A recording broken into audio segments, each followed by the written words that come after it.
আন্তরিকভাবে দুঃখিত, যান্ত্রিক ত্রুটিজনিত কারণে দেরি হয়ে গেল। ঠিক হয়েছে? আসছে ছবি, সাউন্ড ঠিক আছে? সুপ্রিয় শিক্ষার্থী, বলছিলাম যে আমরা মূল আলোচনায় চলে যাব। যে কথা আমি বলছি যে বাংলা সাহিত্য পাঠ পঠনের যে পদ্ধতি, সেই পদ্ধতির প্রথম ধাপই হচ্ছে বাংলা সাহিত্যের যুগবিভাগ সম্পর্কে পরিষ্কার একটা ধারণা নিতে হবে।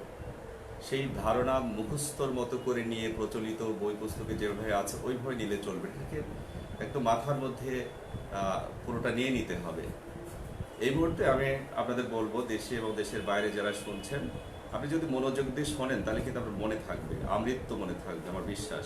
এই জন্য আপনার নোট করার চেয়ে আপনারা কান পেতে মনোযোগ দিয়ে শুনুন, তাহলে দেখবেন যে মনে থাকবে, দীর্ঘদিন মনে থাকবে। বাংলা সাহিত্যের যুগবিভাগ সম্পর্কে প্রথমে বলবো যে বাংলা সাহিত্যের ইতিহাস হচ্ছে হাজার বছরের ইতিহাস, বা বাংলা সাহিত্যের ইতিহাস হচ্ছে হাজার বছরের অধিককালের ইতিহাস। এই হাজার বছর অধিককালের ইতিহাসকে প্রধানত তিন ভাগে ভাগ করা হয়েছে: প্রাচীন যুগ, মধ্যযুগ এবং আধুনিক যুগ। প্রাচীন যুগ 650 থেকে 1200, 550 বছর।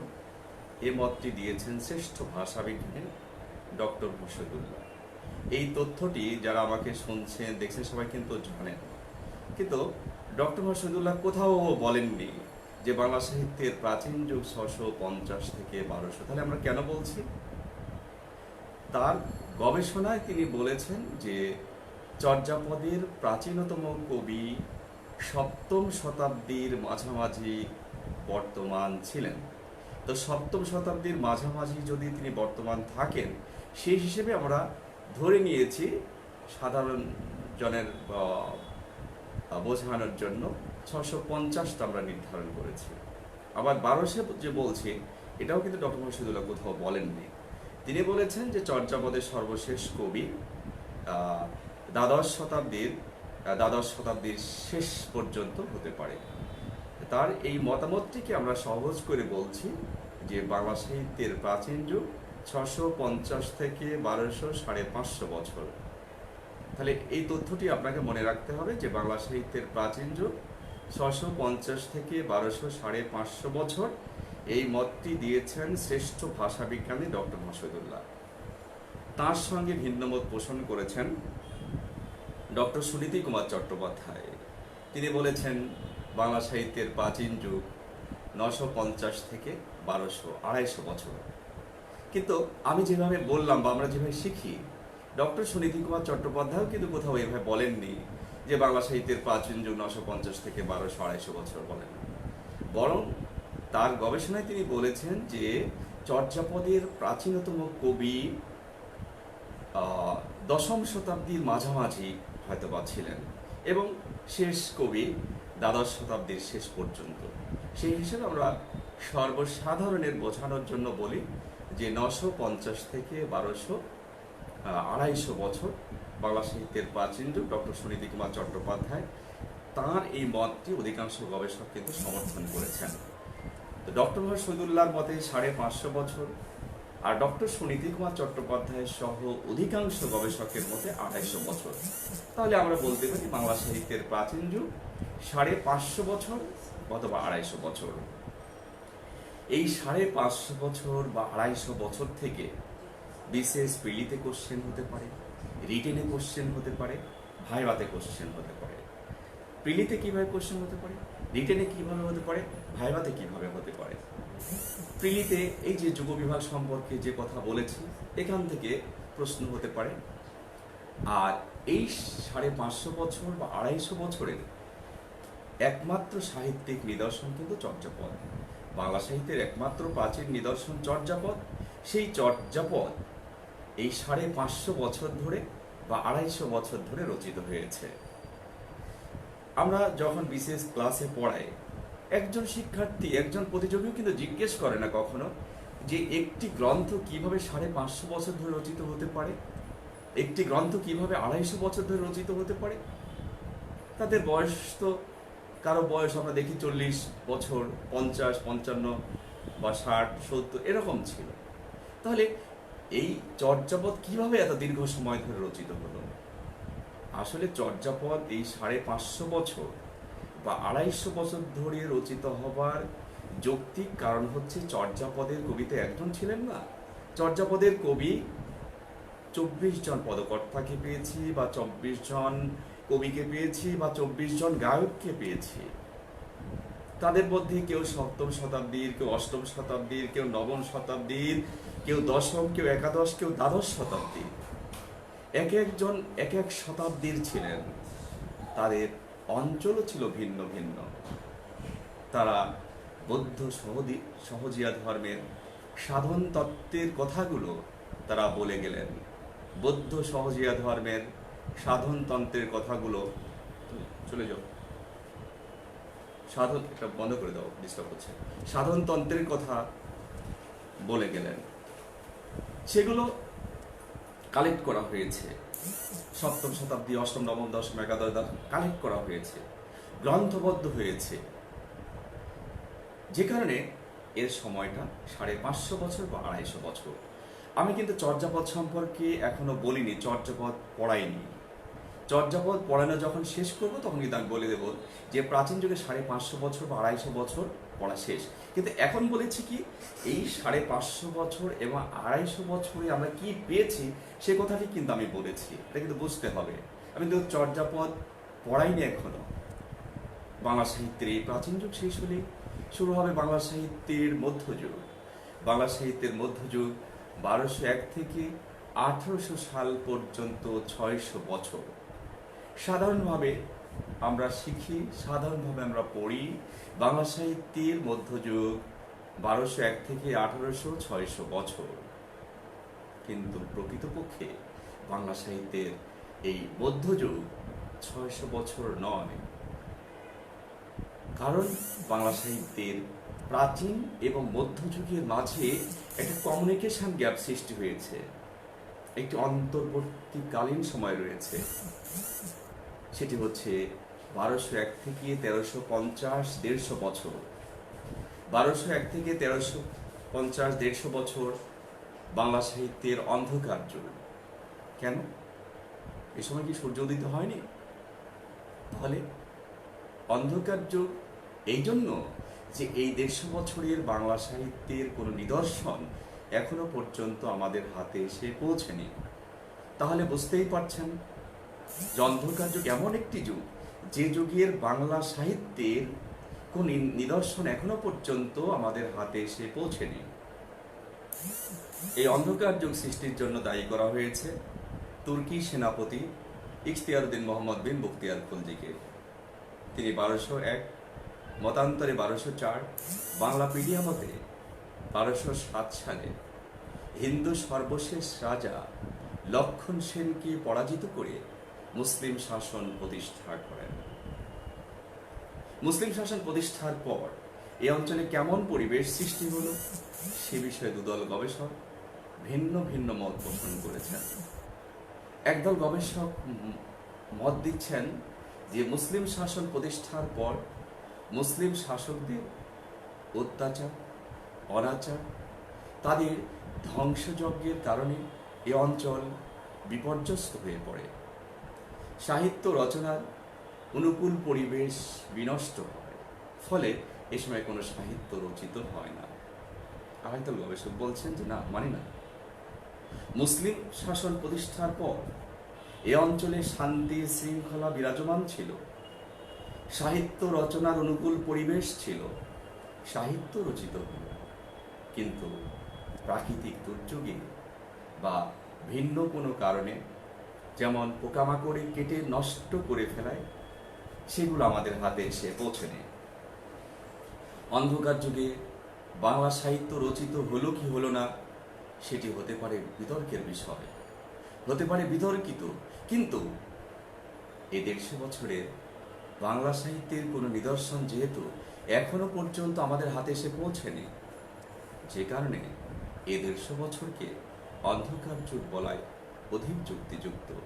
তবে এই অন্ধকার যুগে বাংলা সাহিত্যের নিদর্শন না পেলেও আমরা কিন্তু সংস্কৃত ভাষার কিছু সাহিত্য পেয়েছি। সেখানে উল্লেখযোগ্য রামাই পণ্ডিতের শূন্যপুরাণ, হলায়ত মিশ্রের শেখ সুবর্ণা। এ দুজন বিখ্যাত কবি, তাদের অসংখ্য আরও লেখা রয়েছে, তবে এই সংস্কৃত ভাষার এ দুটো লেখা খুবই উল্লেখযোগ্য। তাহলে বাংলা সাহিত্যের অন্ধকার যুগ 150 বছর নিয়ে আমি বলেছি, এবং অন্ধকার যুগ থেকে যে প্রশ্নগুলো হয়ে থাকে প্রিলি, রিটেন বা ভাইভাতে জিজ্ঞেস করে, এর বাইরে থেকে তেমন প্রশ্ন কিন্তু আসে না। সে তথ্যগুলো আমি দিয়ে দিলাম। আমি বলছিলাম বাংলা সাহিত্যের মধ্যযুগ সম্পর্কে কথা, যে বাংলা সাহিত্যের মধ্যযুগ প্রথমে কিন্তু 600 বছর বলেছি। তাহলে অন্ধকার যুগে 150 বছর বাদ দিলে প্রকৃতপক্ষে বাংলা সাহিত্যের মধ্যযুগ 1351 থেকে 1800 সাল পর্যন্ত 450 বছর। মধ্যযুগের এই 450 বছরে কি রচিত? শুধু রচিত হলো কাব্য আর কাব্য। মধ্যযুগের পুরো মধ্যযুগের কবিদের মাথার মধ্যে দুটো জিনিস ছিল, তাদের মস্তিষ্কে দুটো জিনিস ছাড়া কিছুই ছিল না। যদি কিছু রচনা করতে হয় তা হবে কাব্য, এবং সেই কাব্যের বিষয়বস্তু হবে ধর্ম, অর্থাৎ ধর্ম দিয়ে কাব্য লেখা। তার বাইরে কোনো চিন্তা করতে পারেনি। তাহলে কি মধ্যযুগের এই 450 বছরে কোনো গদ্য সাহিত্য রচিত হয়নি? আসলেই মধ্যযুগের এই 450 বছরে, প্রাচীন যুগে তো অবশ্যই না, মধ্যযুগে 450 বছরে গদ্য সাহিত্য বলতে আমরা বুঝি কোনো গল্প রচিত হয়নি, কোনো উপন্যাস রচিত হয়নি, কোনো নাটক, কোনো প্রবন্ধ রচিত হয়নি, কিছুই হয়নি। না, হয়েছে। মানুষ তার প্রয়োজনে একে অপরের কাছে লিখেছে চিঠি, সেটা তো কবিতায় লেখেনি, লিখেছে গদ্যে। মানুষ তার প্রয়োজনে জমি জমার কাগজপত্র করেছে, সেগুলো তো কবিতায় করেনি, সেগুলো তো গদ্যেই করেছে।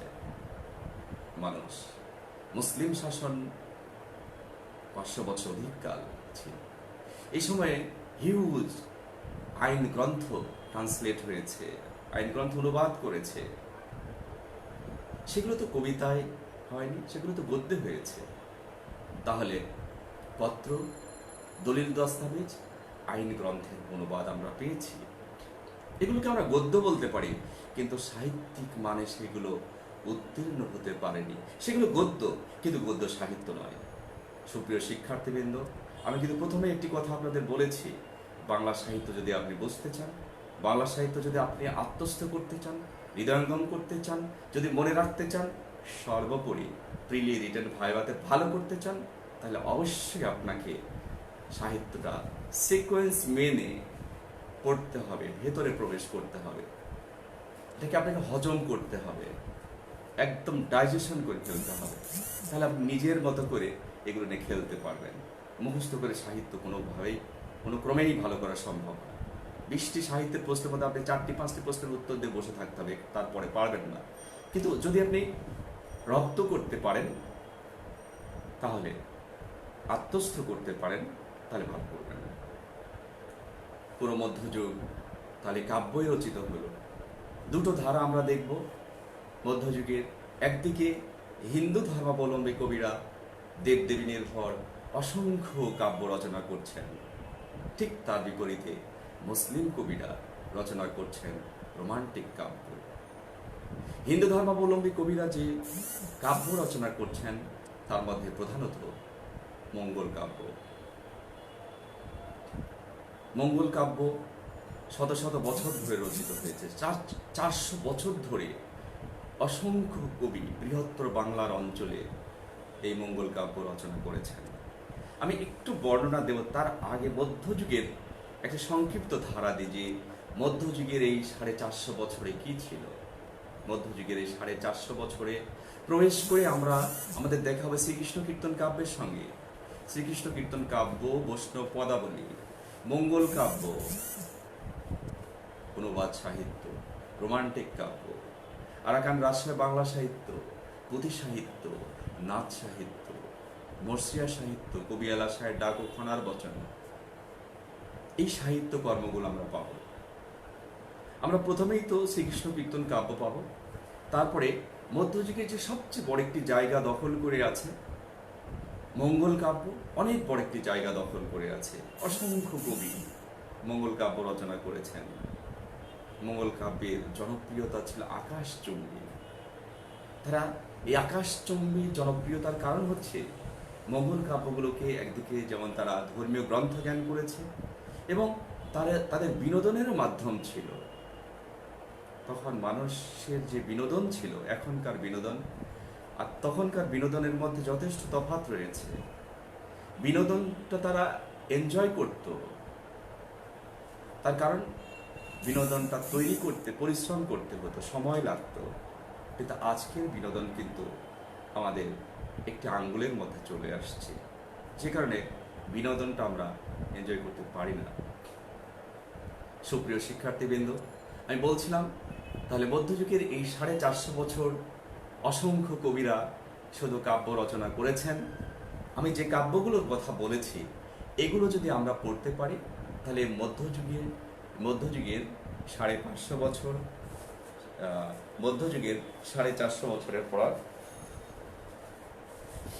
মধ্যযুগের 450 বছরের পড়া শেষ হবে। মধ্যযুগে পিএসসি কিন্তু বলে দিয়েছে প্রাচীন যুগ ও মধ্যযুগ থেকে প্রশ্ন থাকবে 5টি, আধুনিক যুগ থেকে থাকবে 15টি। 15 আর 5 20 হলো। কিন্তু আমি বলতে চাই সারা বাংলাদেশে, দেশে বাইরে যারা আছেন, অধিকাংশ ক্ষেত্রে অধিকাংশ কোচিংয়েই প্রাচীন মধ্যযুগটাকে যত্ন করে পড়ানো হয় না। এটা আমি নিজে কানে শুনেছি। বলা হচ্ছে শিক্ষার্থীদের, প্রতিযোগীদের বোঝানো হয় প্রাচীন যুগ মধ্যযুগ থেকে তো বেশি প্রশ্ন থাকে না, মাত্র 5টি প্রশ্ন থাকে, তাহলে প্রাচীন মধ্যযুগ পড়া দরকার নেই, আধুনিক যুগটা ভালো মতো পড়ো। কিন্তু প্রতিযোগী বুঝতে হবে আপনাকে যে প্রাচীন মধ্যযুগ থেকে পিএসসি যে 5টি প্রশ্নের কথা বলেছে, যে প্রাচীন মধ্যযুগ যদি ভালো মতো পড়া যায় তাহলে 5টি প্রশ্নেরই কিন্তু উত্তর দেওয়া সম্ভব।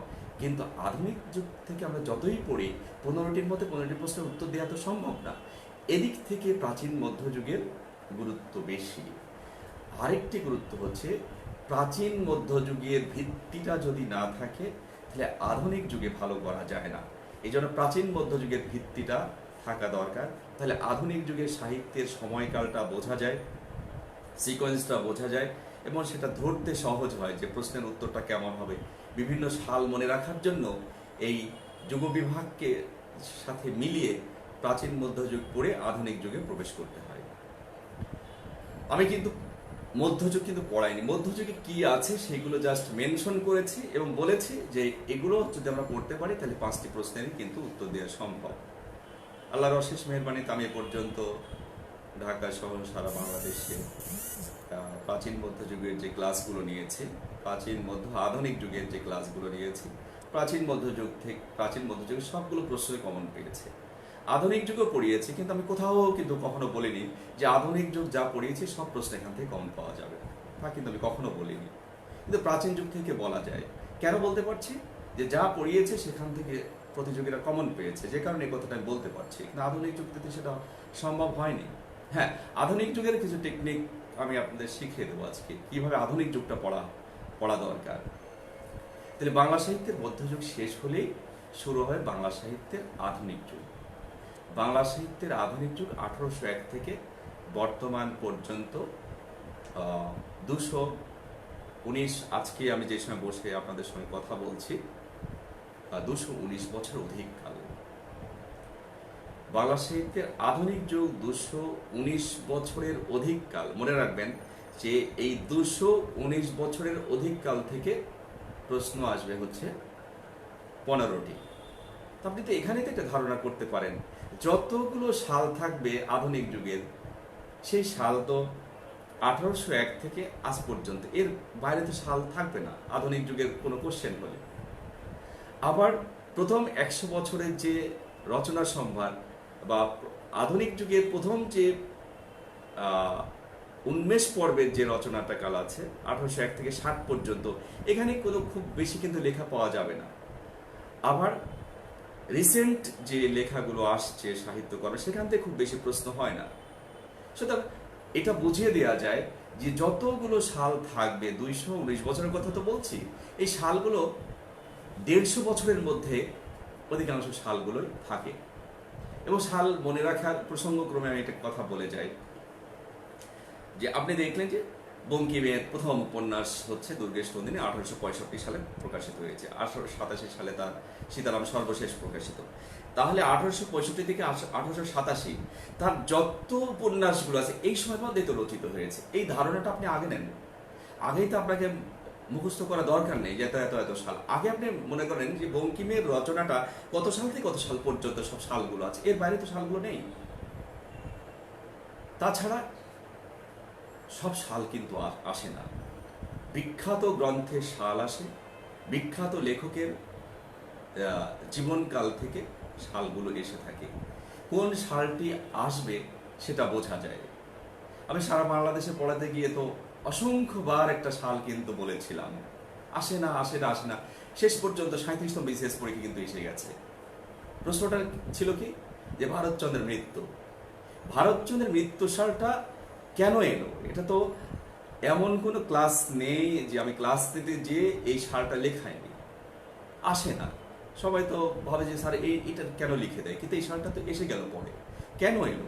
এই সালটা কি কেন্দ্র করে একটা সাহিত্যের একটা পরিবর্তন আসছে, ইতিহাসের একটা পরিবর্তন আছে, একটা সাহিত্যের একটা টার্ম এখান থেকে একটা চেঞ্জ হচ্ছে, বুঝতে হবে। এই জন্য যে সাল যত আছে, আমার লেখা একটা বইতে তো হাজার হাজার সাল আছে, সেখানে সব সাল তো আপনাকে মুখস্থ করতে হবে না। এই জন্য কোন সালটা আসবে সেটা কিন্তু বোঝা যায়। যাক, এটা আমি প্রসঙ্গক্রমে জাস্ট বলছিলাম, কিন্তু মূল কথা হচ্ছে যে 1801 থেকে যে সময় আমি দাঁড়িয়ে, যে সময় আমি বসে কথা বলছি, এই সময়ের মধ্যে সাহিত্যে কোনগুলো পড়া দরকার। তার আগে আমি বলবো যে বাংলা সাহিত্যের আধুনিক যুগের দুটি পর্ব রয়েছে, উন্মেষ পর্ব আর বিকাশ পর্ব। সহজ করে বোঝার চেষ্টা করুন। উন্মেষ পর্ব 1801 থেকে 1860, তাহলে 60 বছর। আর বিকাশ পর্ব 1861 থেকে বর্তমান পর্যন্ত। তাহলে 220 বছরের মধ্যে যদি 60 বছর বাদ দেন, তাহলে কত হচ্ছে? 60 বছর বাদ দিলে 160 বছর হচ্ছে বোধ হয়। তো এই 160 বছরের কিন্তু বিকাশ পর্ব। উন্মেষ পর্ব এবং বিকাশ পর্ব, এই বিভক্তিটা কেন হলো? উন্মেষ পর্বটা হচ্ছে বাংলা সাহিত্যের আধুনিক যুগের গদ্য সাহিত্যের একটা প্রিপারেশন পিরিয়ড, প্রস্তুতি পর্ব। গদ্য রচনার একটা প্রস্তুতি চলছে, গল্প হ্যাঁ রচিত হচ্ছে, কিন্তু পরিপক্ক যে গল্প, ম্যাচুইড যে গল্প, তা কিন্তু 1860 সালের আগে রচিত হয়নি। রবীন্দ্রনাথের হাতে যে ছোট গল্প পরিপূর্ণতা পাচ্ছে 1860 সালের আগে। হ্যাঁ, উপন্যাস আমরা পাচ্ছি, আলালের ঘরে দুলাল উপন্যাস পাচ্ছি, আরো কিছু পাচ্ছি নমুনা, কিন্তু সার্থক যে উপন্যাস সেটা কিন্তু 1860-এর পরে। এক কথায় আমি ছোট করে বলতে চাই, পর্যায়ক্রমে সেসব কথা বলবো, ছোট করে বলতে চাই যে গদ্য সাহিত্য, গল্প, সেটা 1860 সালের পরে সার্থক গল্প। উপন্যাস, সার্থক গল্প 1860-এর পরে। উপন্যাস, গল্প, উপন্যাস, নাটক, প্রহসন, প্রবন্ধ, এসবই 1860-এর পরে। সার্থক সাহিত্য, গদ্য সাহিত্য 1860-এর পরে, যে কারণে বিকাশ পর্বটা ধরা হয়ে থাকে 1861 সাল থেকে। আধুনিক যুগে এসে আমরা প্রথমেই আধুনিক যুগটা বোঝার জন্য শ্রীরামপুর মিশন এবং বাংলা সাহিত্য আধুনিক যুগের ভূমিকায়, শ্রীরামপুর মিশন এবং বাংলা সাহিত্যটা খুব ভালো মতো পড়তে হবে। এটা আমি হাইলাইটস করবো ধারাবাহিকভাবে ক্লাস করতে গিয়ে, শ্রীরামপুর মিশন বাংলা সাহিত্য। এবার সেখান থেকে আপনাদের পর্যাপ্ত তথ্য দিয়ে দেবো, সেখান থেকে সেই তথ্যগুলোর মাধ্যমে আপনি সাহিত্যের একটা সিকোয়েন্স বুঝতে পারবেন এবং সহজে সেগুলো মনেও থাকবে। এবং আধুনিক যুগে ফোর্ট উইলিয়াম কলেজ এবং বাংলা সাহিত্য, এই ধারায় পড়াশোনা করা দরকার।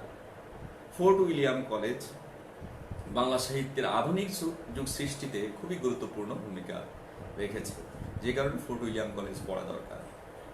ফোর্ট উইলিয়াম কলেজ আমরা কেন পড়ি? ফোর্ট উইলিয়াম কলেজ 27তম বিসিএস পর্যন্ত লিখিত সিলেবাসের মধ্যে এই ফোর্ট উইলিয়াম কলেজটা মেনশন করা ছিল। হ্যাঁ, মেনশন করা ছিল কেন? এর গুরুত্ব আছে বলেই তো এটা মেনশন করা ছিল। ফোর্ট উইলিয়াম কলেজ থেকে প্রশ্ন আসে, কিন্তু আমরা টের পাই না, আমরা বুঝতে পাই না যে সেখান থেকে প্রশ্নটা এসে গেল। এজন্য আমরা লক্ষ্য করেছি যে প্রায় সবগুলো বিসিএস প্রিলিতে এবং অধিকাংশ রিটেনেই এই ফোর্ট উইলিয়াম কলেজ থেকে কিন্তু প্রশ্ন এসে থাকে। আবার আধুনিক যুগের এসে 11 জন লেখকের খুব গুরুত্ব আমরা দিয়ে থাকি। অনেকে মুখরোচক বলে যায় যে 11 জন লেখক বলতে হবে, ওরা 11 জন বলে কোনো কথা নেই। পরিষ্কার আপনারা জেনে নেন যে 27তম লিখিত সিলেবাসের মধ্যে সরাসরি 11 জন লেখকের নাম উল্লেখ করা ছিল। সেই নামগুলো গুরুত্বপূর্ণ, রাইটাররা খুব গুরুত্বপূর্ণ, যে কারণে সিলেবাসের অন্তর্ভুক্ত হয়েছিল। এদিক থেকে গুরুত্ব বহন করে বিধায় আমরা এই 11 জন লেখককে গুরুত্ব দিয়ে থাকি, পড়ি, ভালো কথা। আর সেই 11 জন হলেন ঈশ্বরচন্দ্র বিদ্যাসাগর, মাইকেল মধুসূদন দত্ত, বঙ্কিমচন্দ্র চট্টোপাধ্যায়, দীনবন্ধু মিত্র, মীর মোশাররফ হোসেন, রবীন্দ্রনাথ ঠাকুর, বেগম রোকেয়া সাখাওয়াত হোসেন, কাজী নজরুল ইসলাম, কাইকোবাদ, ফররুখ আহমদ, 10 জন হলো, আরেকজন হচ্ছে জসিমউদ্দিন। এই 11 জন লেখক 27তম বিসিএস লিখিত পর্যন্ত সিলেবাসের মধ্যে সরাসরি লেখা ছিল। এই জন্য আমরা এই 11 জন লেখকের গুরুত্ব দিয়ে থাকি। এর সঙ্গে আমরা শরৎচন্দ্র চট্টোপাধ্যায়, জীবনানন্দ দাশ, অমিয় চক্রবর্তী, সুরেন্দ্রনাথ দত্ত, বিষ্ণুদেব, বুদ্ধদেব বসু এগুলোকে সম্পৃক্ত করে 20 জন লেখককে আমরা আধুনিক যুগে পড়তে পারি। এই 20 জন লেখক পড়ার পরে আধুনিক যুগের কয়েকটা ধারা সম্পর্কে জানতে হবে। যেমন গীতিকাব্যের ধারা, মহাকাব্যের ধারা, গদ্য সাহিত্যের ধারা, এরপরে প্রবন্ধের ধারা, ছোট গল্পের ধারা, মুক্তিযুদ্ধ ভিত্তিক সাহিত্যকর্ম। এই ধারাগুলো থেকে একটু ধারণা নিতে হবে। ধারা পড়তে গেলে তো অসংখ্য রাইটার এখানে চলে আসবে, হাজার হাজার চলে আসবে, কিন্তু ওই ধারাতে গুরুত্বপূর্ণ লেখকদের যে অবদান, সেটা একটা বিশেষ আঙ্গিকে যদি এগুলো পড়ে নেওয়া যায় তাহলে ভালো একটা রপ্ত করা যায়। এই জন্য ধারাগুলো সম্পর্কে আমাদের জানতে হবে। কিন্তু ধারা থেকে খুব ডিটেলস পড়ার কিন্তু সুযোগ নেই, এত পড়াশোনা করার সুযোগ থাকবে না এখানে। এরপরে আধুনিক যুগে এসে কিছু বিষয় এসে যায়, সেটাকে আমরা আলাদা আলাদা করে আবার বলে থাকি, কিন্তু সেটা কিন্তু প্রসঙ্গক্রমেও এসে যায়। যেমন যখন বলি যে বিখ্যাত উক্তির কথা বলি, ছদ্মনামের কথা বলি, উপনামের কথা বলি, তারপরে সাহিত্যে বিশেষায়িত বিষয়, এগুলোকে আলাদা আলাদা করেও আমরা পড়তে পারি। আবার লেখক ভিত্তিক যখন পড়াশোনা করি তখন লেখকের সঙ্গেও কিন্তু সেগুলো চলে আসে। এই জন্য যখন আমরা একজন লেখককে পড়ব তখন তাকে পড়তে হয় তার জীবন সম্পর্কে ধারণা নিতে হয়, তার অবস্থানটা, ওই লেখক কীভাবে বেড়ে উঠেছেন, তার সাহিত্যকর্ম, তার পুরস্কার, তার উপাধি, তার সাহিত্যকর্মের বিখ্যাত উক্তি, তার সাহিত্যকর্মের বিখ্যাত চরিত্র, এই বিষয়গুলো খুঁজে খুঁজে বের করে নিতে হয়। তাহলে ওই লেখকের ওখান থেকে কিন্তু পড়াশোনাগুলো সহজেই করা যায় আর কি। এখানে একটি বিষয় আমি বলে রাখি, সেটা হচ্ছে বাংলা সাহিত্যের আধুনিক যুগে এসে এতক্ষণ যে কথাগুলো বললাম তার জিস্ট হচ্ছে বাংলা সাহিত্যের আধুনিক যুগে ভূমিকা পর্বে দুটো বিষয় আমরা পড়ব, শ্রীরামপুর মিশন আর হচ্ছে ফোর্ট উইলিয়াম কলেজ। আরেকটি কথা বলতে আমি ভুলে গিয়েছিলাম, সেটা হচ্ছে হিন্দু কলেজ, ইয়াং বেঙ্গল গোষ্ঠী, ডিরোজিও। এটা আমি বিসিএস যখন প্রথম থেকে পড়ানো শুরু করি তখন পড়াতাম, কিন্তু অনেকেই ভাবতো যে এইটা পড়ায় কেন, কিন্তু পরে দেখা গেল এখান থেকে প্রশ্ন এসে গিয়েছে এবং বারবার আসছে। কিন্তু কিছু প্রতিযোগী থেকে যায় যারা যে অধ্যায় থেকে প্রশ্ন আসে ওই অধ্যায়গুলোই শুধু পড়ে, বা যে প্রশ্নগুলো আসে সেগুলো পড়ে, কিন্তু নতুন ফাইল কিন্তু ওপেন করেন। আপনি নতুন ফাইল কিন্তু ওপেন করতে হবে। একটা চ্যাপ্টারে শাখা থাকে, সেই শাখা প্রশাখা কিন্তু সেখানেও প্রবেশ করতে হবে। বিশেষ পরীক্ষার কোশ্চেন 10%, হাইয়েস্ট 10% বিগত সালের কোশ্চেনগুলো এসে থাকে, তার বেশি কিন্তু আসে না। শুধু কোশ্চেন পড়ে কিন্তু হবে না, এবং যেসব চ্যাপ্টার থেকে প্রশ্ন এসেছে শুধু সেই সব চ্যাপ্টারগুলো পড়লেও হয় না, নতুন নতুন চ্যাপ্টার আমাদের পড়া দরকার, এবং নতুন নতুন কিছু ফাইল ওপেন করা দরকার যেখান থেকে কখনো প্রশ্ন আসেনি কিন্তু সামনে এসে যেতে পারে। সাহিত্যের আধুনিক যুগের সাহিত্যের একটি জায়গা থেকে অনেকবার প্রশ্ন এসেছে। অনেকবার বলতে দশম বিসিএস থেকে এ পর্যন্ত আপনারা এটা চেক করে দেখতে পারেন। দশম বিসিএস থেকে এ পর্যন্ত যতগুলো বিসিএস প্রিলি অনুষ্ঠিত হয়েছে সবগুলো বিসিএস প্রিলিতে সাময়িক পত্র বা পত্রপত্রিকা থেকে একটি, দুটি, তিনটি পর্যন্ত প্রশ্ন এসে গিয়েছে। সাময়িক পত্রপত্রিকা যখন আপনারা কোনো বই পুস্তকে পড়তে যান বা গাইডে পড়তে যান, তখন এটাকে সাহিত্যের সাথে সম্পৃক্ত করে অনেকেই পড়েন না, ভাবেন যে এটা বোধহয় প্রসঙ্গক্রমে এখানে তুলে দিচ্ছে। না, সাময়িক পত্র বা পত্রপত্রিকা এটা কিন্তু ইউনিভার্সিটিতে পড়ানো হয়, এটা মাস্টার্সে পড়ানো হয়, এটা সাহিত্যের একটা অনুষঙ্গ। সাহিত্য বোঝার জন্য সাময়িক পত্র বা পত্রপত্রিকা যথেষ্ট গুরুত্ব রয়েছে, যে কারণে আমরা লক্ষ্য করেছি যে সাময়িক পত্র বা পত্রপত্রিকা থেকে বিশেষ সবগুলো প্রিলিতে এখান থেকে কোশ্চেন এসেছে এবং রিটেনেও কোশ্চেন এসেছে, তবে সবসময় আসেনি, এবং ভাইভাতেও এখান থেকে প্রশ্ন জিজ্ঞেস করে থাকে। তাহলে আধুনিক যুগটা আমি প্রাচীন মধ্যযুগ থেকে বলেছি যে পাঁচটি কিভাবে পারা সম্ভব।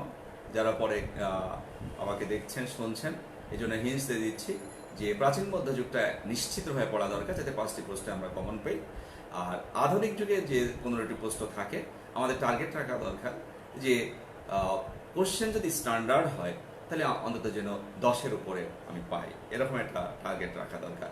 আর এই 10-এর উপর পাওয়ার জন্য যে বাংলা সাহিত্যের আধুনিক যুগের, আবার বলছি, fort William college, Srirampur mission, Hindu college, young Bengal গোষ্ঠী, ডিরোজিও, এরপরে ওই ধারাগুলো সম্পর্কে ধারণা নিতে হবে।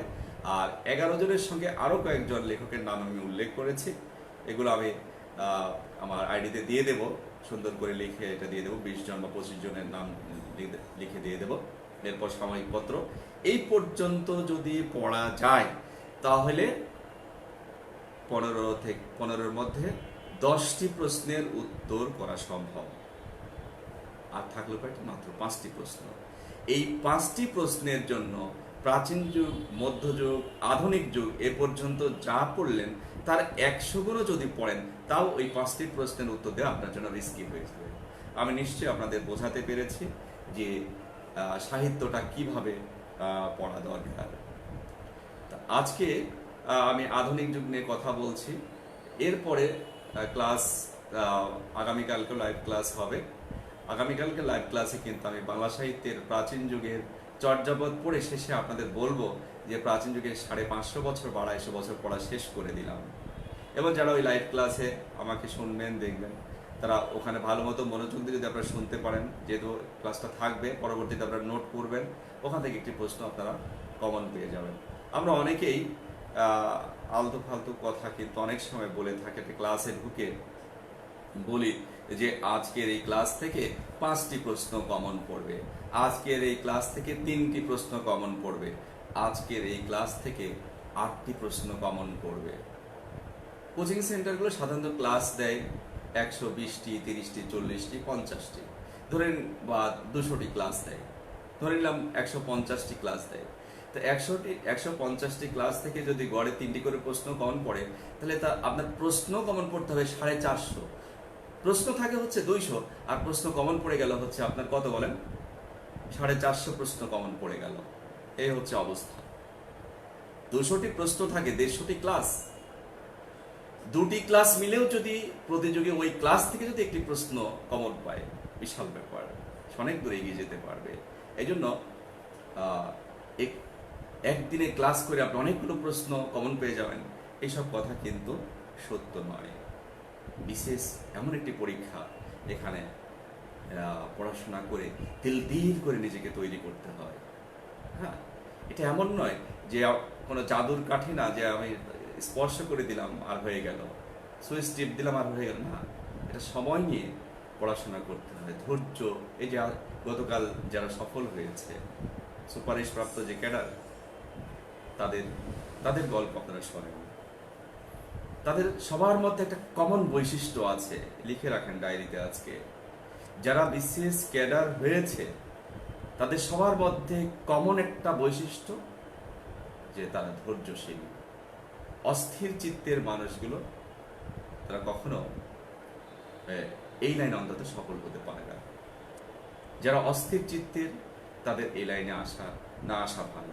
আমি অনেকবার বলে দিই, আমি কখনো কোনো স্টুডেন্টকে, আমার যে প্রতিষ্ঠানটা আছে, কোনো স্টুডেন্টকে ভর্তি করার জন্য চ্যালেঞ্জ করতে পারি, কখনো অনুরোধ করিনি। সেখানে পরীক্ষা দিয়ে ভর্তি হতে পারে। আপনারা কখনো এখানে এলে দেখতে পাবেন। অনেকে আমাকে আপনারা মেসেজ করেছেন, বলেছেন যে স্যার আপনার কোচিংয়ে ভর্তি করার জন্য আপনি বলছেন বা এই বলছেন। প্লিজ আপনারা এই ধরনের কথা বলবেন না। আমি যে প্রতিষ্ঠানটা করেছি দরদ দিয়ে, বিশেষ উদ্যম, আমার দীর্ঘ সময়ের আমি যে রপ্ত করেছি, আমি ব্যবসায়ী না তো শিক্ষক। ঢাকা সহ সারা বাংলাদেশে ক্লাস নিয়ে নিয়ে আমি যা রপ্ত করেছি সেটাকে আমি এখন কাজে লাগাতে চাই। আমার এখানে ভর্তি হতে হলে পরিবেশ যদি আল্লাহ তাআলা স্বাভাবিক করেন, ভর্তি হতে হলে তাকে একটা রিটেন পরীক্ষা অংশগ্রহণ করতে হবে, তাকে ভাইভাতে অংশগ্রহণ করতে হবে এবং গার্ডিয়ান সঙ্গে আসতে হবে, তাছাড়া তাকে আমি ভর্তি দেব। এবং 200-র বেশি স্টুডেন্ট আমি নেব না। পরবর্তী বিসিএস আমার টার্গেটটা হচ্ছে, আমার 200 স্টুডেন্ট থাকলে 200 জনকে বিসিএস ক্যাডার হতে হবে, একজনও বাদ থাকবে না। যারা বাদ পড়বে আগেই বাদ পড়ে যাবে, যারা নিয়মিত পরীক্ষা দেবে না। এই জন্য প্লিজ, যদিও উদ্যম থেকে আমি কথা বলছি, আপনারা এটা কোনোভাবেই ভাবার সুযোগ নেই যে উদ্যমে এখন অনলাইনে আপনার ক্লাস করবেন, তার একটা পদ্ধতি আসবে, সেটা ভিন্ন। সারা বাংলাদেশে হাজার হাজার স্টুডেন্ট আপনারা এখানে আসতে পারেন, যদি আমরা সেভাবে একটা আয়োজন করতে পারি, ভর্তি টর্তি, সেটা পরের কথা, সেটা সবাই আসে। কিন্তু আমার যে প্রাতিষ্ঠানিক যে ভর্তি যে বিষয়টা আছে, সেখানে কিন্তু আমি স্ট্রিক্টলি মেনটেন করব। যাই হোক, সেদিকে আমার আলোচনার বিষয় না। বলছিলাম বাংলা সাহিত্যে কি পড়বো, সেই বিষয়গুলো নিয়ে আমি কথা বলছিলাম। ব্যাকরণ নিয়ে সময় কতটুকু দিয়েছে? কতটুকু ব্যাকরণ নিয়ে কথা বলতে পারবো আজকে? 40 মিনিট ব্যাকরণ নিয়ে কথা বলবো না আজকে। তাহলে আজকে আমি কিন্তু একটা ভিত্তি তৈরি করার চেষ্টা করেছি। সুপ্রিয় শিক্ষার্থীবৃন্দ, প্রতিযোগী প্রার্থী, আপনাদের একটা ভিত্তি তৈরি করার চেষ্টা করেছি সহজ করে, যে প্রাচীন যুগ, মধ্যযুগ, আধুনিক যুগে কি পড়বো, এই কথাগুলো আমি বলার চেষ্টা করেছি। পরবর্তীতে ক্লাসের আকর্ষণ হচ্ছে বাংলা সাহিত্যের প্রাচীন যুগ চর্যাপদ। প্রাচীন যুগ চর্যাপদ যখন পড়ব, তখন কিন্তু আপনি আশ্বস্ত হতে পারবেন যে আজকে প্রাচীন যুগের 550 বছর বা 250 বছর পর আমরা শেষ করলাম। সুপ্রিয় শিক্ষার্থীবৃন্দ, আপনারা দেশে এবং দেশের বাইরে থেকে যারা শুনছেন, দেশের বাইরে থেকেও অনেকেই শুনছে, কানাডা থেকে বা আমেরিকা থেকে আমাকে ফোন মেসেজ করেছে, যে যেখানেই থাকেন। এখন দেশের বাইরে যারা আছে তারাও কিন্তু বিসিএস এর জন্য পড়াশোনা করছে, এবং দেশের বাইরেও কিন্তু বই পুস্তক চলে যাচ্ছে, তারা তাদের স্বজনদের কাছ থেকে বই নিচ্ছে। বৈশ্বিক যে অবস্থা, সারা দুনিয়ার যে অবস্থা, তাই সবাই কিন্তু এখন সরকারি চাকরির দিকে ঝুঁকছে। আমি খুব এখন আর কথা আগাবো না, আমি শেষ করব। আমি সর্বশেষ যারা আমার সঙ্গে এখনো সম্পৃক্ত রয়েছেন, যারা শুনছেন দেখছেন, তাদেরকে আমি বলবো যে প্রথমে আমি যে কথা দিয়ে শুরু করেছিলাম, যে আজকে করোনা ভাইরাসের কাছে পৃথিবীর সব প্রযুক্তি, পৃথিবীর সব পারমাণবিক শক্তি, পৃথিবীর পড়ার শক্তি, আজকে সবাই এখানে পরাজিত। তারা কিছুই বলতে পারছে না, এমন অদৃশ্য এক ভাইরাসে, আমার করাল গ্রাসে আমরা নিমজ্জিত হয়ে পড়েছি। যারা অনেক রিস্ক নিয়ে বাইরে কাজ করছেন, বিশেষ করে আমি বলবো যে প্রশাসনের, পুলিশে, সরকারের শাসনযন্ত্রের সকল ক্ষেত্রে যারা নিবেদিত প্রাণ, জীবনের ঝুঁকি নিয়ে কাজ করছেন, যেসব ডাক্তার জীবনের ঝুঁকি নিয়ে কাজ করছেন, তাদেরকে আমি শ্রদ্ধার সঙ্গে স্মরণ করি। তারা আমাদের মাঝে বেঁচে থাকবেন। মুক্তিযুদ্ধে যারা মুক্তিযুদ্ধ করে যারা জীবন দিয়েছিলেন, তারা যেমন আমাদের কাছে অমর হয়ে আছেন। আজকের এই যে যুদ্ধ চলছে, যারা যুদ্ধ করছে, এই পরিবেশের সঙ্গে সাহসী দামাল যেসব সন্তান সামনের দিকে এগিয়ে যাচ্ছে, বুকে সাহস রেখে, জীবনকে বাজি রেখে তাদেরকে আমি সিলট জানাই। আর আগামী কথা আগাবো না, এই আছে, চার্জ আছে, চার্জ কতটুকু আছে, তো আজকে আর কথা বাড়াবো না, এখানে শেষ করছি। আবার সবাইকে ধন্যবাদ জানাচ্ছি। আগামীকালকেও আমাদের লাইভ ক্লাসটা হবে, 8টা 10-এ ক্লাস হবে। আপনারা শেয়ার করবেন এবং বন্ধুদেরকে সম্পৃক্ত হতে বলবেন।